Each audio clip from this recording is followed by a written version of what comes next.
Gspeeders out there, when I was watching YouTube. Tim here, Tier D Adventures. I'm gonna do a quick little video here. Something else I mentioned to the local group here that I think would be pretty cool to see. My last video, we've been getting some positive feedback on everything, which is awesome. So we'll just keep rolling these, and I think it does pretty good, you know, showing some of these Gspeed builds, showing some of these breakdowns, you know, what all's involved, what are you looking at getting, and everything like that. We're going to do some crawling today to test out some things, but Mother Nature decided otherwise. She decided snow and cold is what was on the agenda, and not feeling it today. So, got here, local guys and Team Gspeed driver, Theron has donated for the video today his Class 1, so we can show how everything is here and break down what all he's done to it. It came out really well. So first things first, body. He is rocking the Toyota 87 extra cab body. Good old Back to the Future. This body was pretty fun to mount. I did get it mounted, did some cutting and everything, formed some trimming to get it on there. Then for that, he went ahead and this sets, I think he took about an inch or inch and a half out the back. He did a bob here on the bed, and it came out exceptionally well. Did really good. He was able to keep everything, you know, tailgate, opening hood, doors open. Inside, everything's looking great. He's got it painted up really nice inside. Does have full interior. We got Marty McFly sitting there driving, as it should be. For the bed there, we did do cut the bed for the shock towers to come through. This is setting on a Gspeed V1C1 chassis. So other details of the body with the opening doors, like that, you know, they're really nice. These mats are really strong. Seen them take some tumbles, and the doors still all look pretty good, and everything seems to hang in there really well and survive. Ninja Bay here, I know he just got these this last week or so. 3D printed engine to set on the Servo with the Gspeed laydown servo mount, which is awesome because with the opening hood, he can grab those scale points. He did awesome enough to grab me one too. I just don't have a vehicle with an opening hood to use it yet, so we're gonna figure something out. Moving down, the rest of the body here. One thing that he was having issues with this body just being narrow and also new, there haven't been a whole lot of fender flare options, and you know, getting for Class 1 to getting that wheel, getting that half coverage of that wheel. So I gave it my go. I did some fender flaring on my Hilux body for my Class 1. Told him we'll give it a go here. Not my best work, but honestly, for my second attempt at flaring this, I would think I was okay with it. Got those flared out, both sides look good. Got that tire covered, in the front too. You know, it was very meticulous, and definitely, you know, his was already painted when we decided to do this, so there is a little bit of some roughness, and he's went over with some paint, but everything's still coming out good. If you're gonna do it, definitely do it before you get everything painted and everything like that. It's just, you don't have to worry about the paint peeling or anything like that. But it was definitely nice. You know, it wasn't too terrible. I just used a heat gun and some patience, which normally I don't have, and I think I used finger and a nice little Ozark camping cup. Just kept it warm. I would just do small sections, kind of at a time, and get my fingers in there and kind of flare it up, roll it, and use the cup to just kind of keep it formed. Just a little bit, and I think it came out pretty good. He was happy with it, so that means I did okay. So under the from the body, he's sitting here on the front bumper and the rear bumper here. Some really nice Class 1 bumpers. He picked these up down at Crawlapalooza this year when we went. These are crawl space bumpers, you know, right there, perfect with that windshield, front and rear.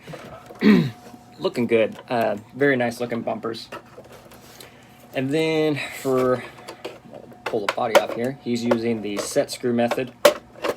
We just lift up, pull out a little bit on the sides, hopefully everything goes good, and boom, body's off, no screws, everything's good. In case you need to get it off in a hurry, try not to break this body, he just got these. These are custom 3D printed um, sliders for the V1 chassis. He worked with I'll remember it later. Worked with a guy over online, get a little design, get the measurements going, and was able to get those. So we weren't able to get that body quite down as low as we wanted to, so we had some gap there. But these came out really good, I think, for him. You know, they were able to fill in that gap a little bit. Well, now there's a better look at that 3D printed engine cover. So, V1 Gspeed V1 C1 chassis. Right here in the heart of it all, he's running Team Garage Hack 2-low transmission in blue. So, look good. So, 2-low, you're putting 30% overdrive there in the front. Power-wise, he's running a Holmes Revolver 1800 or V2 1800 snub nose. Real tiny little things. Definitely a space saver in there. He likes that a lot. Everything's going good, and it's powered with a Sidewinder 4. So everything's looking good. He kept the power switch and got it right here on the back side of the chassis, so he can still, you know, reach up in there if the body's on, power it off, and let it kind of chill there without having to pull the body off and either plug in the battery or flip the switch every time. Then suspension, he's running a DriveTech short shocks, so looking good there. Servo, he's running a Three Brothers RC G13 servo. Amazing servo of choice. He was very excited when he found some of those. He runs Three Brothers RC servos in his other comp rigs as well. Links, he's running hardcore RC. High clearance links here. Everything's looking good. Those are nice, strong main links. No issues there. Everything's looking great.